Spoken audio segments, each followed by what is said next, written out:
মই সাংসদ নহয় মই কৈছোঁ চাওক আমি মিত্ৰতাত আবদ্ধ হৈ আছিলোঁ AGP BJP আৰু UPPL গতিকে এই সমষ্টিটোত অকল AGPৰে মানুহ নাই এই সমষ্টিত অকল BJPৰে মানুহ নাই গতিকে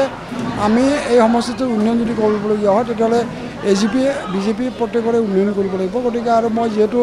আমি নিৰ্বাচনটো খেলোঁতে 3টা দলে খেলিছোঁ গতিকে আমি 3টা দলক সমভাৱে গুৰুত্ব আৰোপ কৰি পেলাই সমভাৱে উন্নয়নৰ দিশত আমি প্ৰাধান্য দিম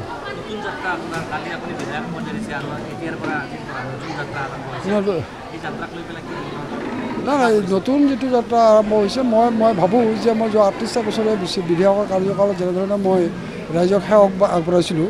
একেধৰণে মই এই 5টা বছৰতে বৰপেটা লোকসভা সমষ্টিবাসী ৰাইজৰ সেৱা আগবঢ়াব পাৰোঁ তাৰ কাৰণে মই নিশ্চয় চেষ্টা কৰিম আৰু চেষ্টা মই অব্যাহত থাকিব নাই উপনিৰ্বাচন আহিছে উপনিৰ্বাচন হ'ব প্ৰাৰ্থী দলে ঠিক কৰিব মই এতিয়ালৈকে ঠিক কৰা নাই মই মোৰ অকল তাত নাই